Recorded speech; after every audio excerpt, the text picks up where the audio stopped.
Nakita nyo ba yung tuktok na bintanang yan? Yan. Sa ganyan ho ako nakatira sa pinakataas. Kaya ako ay madalas inahingal paakyat. Kasi sobrang taas. Nasa third floor ako mga beshiwaps. Good morning ho pala mga beshiwap. Good morning mga beshiwaps at kabayan. So ngayon ay Wednesday na. Late ako nagising. Kasi ba naman mga besh, mag-aalas 3 na hindi pa ako nakakatulog. Oh no! Ay, life. Parang ilang gabi na akong ganito. Simula pa mga Sunday, kagabi, Monday and kagabi, Tuesday. Hindi ko alam bakit. Nakakaloka. Pero kailangan bumangon at pumasok. Kailangan mong trabaho. Bawal magkasakit, bawal tamarin kasi maraming bayarin. Alam niyo ba kinuwenta ko yung sahod ko this month? Sige. Nakwenta ko nga ni Diyos ko Lord. Mas marami pa yung bayarin ko kaysa para sa sarili ko dahil ang matitira para sa sarili ko ay 134 euro lang. Ang bayarin ko, Diyos ko, napakalaki.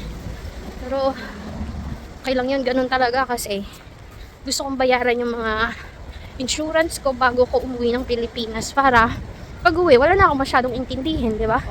Kahit magdala lang ako, wala akong isiping bayarin. So, ganun talaga, work hard, gala later. A few moments later. Mga beshwap, nandito na ako sa bahay ng amo ko at ako'y mag-uumpisa na mukhang may meeting siya sa taas. So, ganiriho. At nakita ko sa inyo ano yung mga inagamit kong chemical. Hindi basta nagapunas din, may mga chemical na ginagamit pang linis. So, ayan. Isa-isahin natin. Ito, lang window or glass sa mga salamin. Ito naman, pang mop. Yung nilalagay sa tubig, pang mop sa floor. Ito naman is pwede sa kitchen, pwede sa bathtub, or sa shower glass. Kasi yung shower glass ay may mga stain na hindi maalis. So, ito yung gagamitin mo at pang ikukukuskusin mo ng sponge. Tapos, sa bathtub, napaka-effective nito, lalo magiging maputi. Kaya ito laging maputi after. Papakita ko sa inyo mamaya. Ito naman, pang kitchen, as you can see. Tapos ito, pang CR din, or pwede kahit saan. Pwede din pang kitchen. Tapos ito, pang toilet. As in, parang ito yung muriatic acid sa atin. So, para maging maputi ito, pinagsasama ko to at saka ito. Kaya, ganyan, maputi siya after. Papakita ko sa inyo mamaya. So, ayun, pag may maling chemical ka na pagsama, mahihilo ka, lalo sa bathroom. Tapos, yung bathroom walang exhaust or walang hanging palabas. Good luck sa'yo, mahihilo ka. So, ayan. Ito, allergy ako dito kapag natamaan. Minsan kasi pag nag-spray ka sa salamin, medyo mataas, pupunta sa mukha mo. Yun, na-allergy ako dito. Ito naman, sumasakit ang ulo ko. Kunti lang nilalagay ko dyan, mga besh. So, ayun, kala nyo simple lang maglinis dito, hindi po. Dapat kabisado niya yung mga chemicals. Aba, yung amo ko bumaba para makipagkwentuhan at tinimplahan ako ng tea. Diba, saan ka pa? So, ari na, nilagyan ko nito, sip, yung cream at saka itong Glorex. So, ayan, kukuskusin mo lang siya tapos pupunasan, babanlawanin, maputi na siya. Diba, maputi na mga gosh. Ganyan. Mousy doesn't want to get up from bed. Mousy! Hey! Look at me. Mouse. I need to change the bedsheet. Come on. Later. Kakatapos ko lang mga besh. 4 hours lang ako dyan ngayon. Hindi ako nag-extra kasi. May work pa ako na isa. Bago lang tong... Ang ganda nung diba? Ang ganda ng likuran ko. Bago lang tong papasukan ko. So, I hope it will work. Kasi ang lahi nila 5'6". Alam niyo na yun. Usually pagka ganun, masyadong mapanghinala sa kapwa, walang tiwala. Which ayoko nang ganun. Kasi hindi naman ako nandito para magnakaw. Alam mo yung kung sino ba yung kalahi ninyo or Asian. Sila pa yung mapanghinala, feeling nila na nakawan mo sila. So, habang naglalakad, kakain muna ako ng lunch. Itlog lang ang lunch ko today.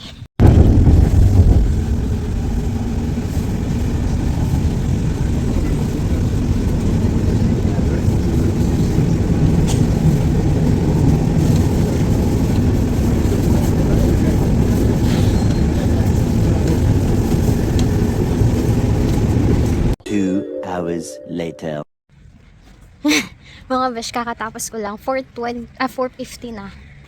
Hi, live. Tapos may isa pa akong appointment sa aking kaibigan si Marlon. So, ayun, okay naman sila, mabait. Tapos, hindi sila yung typical na, ano na, gawin mo to, gawin mo yan. Nandyan lang sila, nagtatrabaho sila pareha. So, I think this will work. O, diba? Ay, bukas may isa ulit akong pupuntahan, client. Same sila, pareha silang Indian din. So, dyan ako pupunta mga beshwap. Sakit ng likod ko, Diyos ko Maria. Hello mga beshwaps at kabayan. Kita po ay magluto ng kinamatisang manok. At ako na may nag-asawa na sa tinola, adobo. So, ariho ang sangkap. Sibuyas, bawang, luya, kamatis, syempre yung manok, at saka yung ating repolyo. Dapat may patatas pa yan at saka beans. Pero wag na, kasi ako lang naman mag-isa. So, tipid-tipid talaga tayo. Ito yung binili ko last Friday pa. O, ayan, di ba? Umabot, Martes pa lang ngayon. Tapos may isa pa akong ganto. So, probably hanggang Thursday na yun or Friday. So, umpisahan ko na mga beshwap. Ano po? At yun na nga ho, igisa ang sibuyas, bawang at luya. At syempre, ilagay na natin ang chicken. Huwag kalimutan lagyan ng pampalasa ng asin, paminta. At saka syempre yung parang, alam mo yun, pang magic. Char!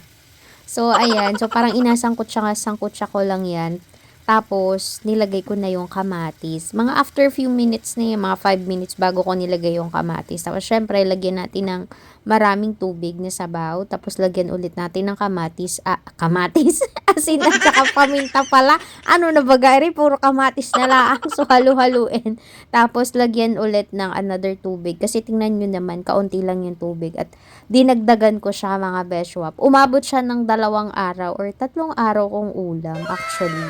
From Tuesday hanggang Thursday morning. O, 'di ba? Ganoon ako katipid mga beshwap kasi talaga hong kailangan nating magtipid kung kahit nasaan man tayong lupalop ng mundo. Ayun. So, nilagyan ko din ng bouillon which is chicken. Ay, ano yun eh. Parang vegetable. Wala kasi akong chicken eh. Tapos, ayan, ang sarap. Tinikman ko na dyan mga besh. Sarap. Maiba naman. Palambutin lang yung chicken, tapos pwede nang ilagay yung vegetable. O yan, so malambot na ang ating chicken. Pwede na natin ilagay ang ating repolyo. Tapos palalambutin lang natin to. Ayan, luto na ating kinamatisang manok. Ako makakakain na, gutom na si Inday. Pagod ako. Sa baba lang ako galing eh. Pinigay ko na yung mga gift ko dun sa mga bata. Abay, tuwang-tuwa, lalo yung lalaki. Excited siya, kinuha niya, nakalimutan niya mag-thank you. So, going back to my, to my kinamatisang kamatis. Ay, kinamatisang. Ang manok pala rin ako. Oh, wow. Pwede nang kumain mga besh. Ang tanong, may kanin ba ako? Para huwag kita'y makain. The next day. Good morning ho, mga beshwaps at kabayan. Yan ang lamig na usok-usok ang tenga ni Inday. Ang bibig ni Inday. Matenga. Ay, live. Ayun, papasok na naman tayo at malamang sa alamang gagabihin na naman ako dahil yung isang bago kong trabaho ay malayo. As in. Malapit ka na beshwaps. So, ayun, gagabihin na naman ako. Pero bukas, maaga-aga ako bukas. Hopefully. Ayan, so lakad na naman tayo mga besh. Ganun talaga ang buhay. Tingnan nyo, fog. Mahamog. Diba? Mahamog-hamog. Diyos ko mio.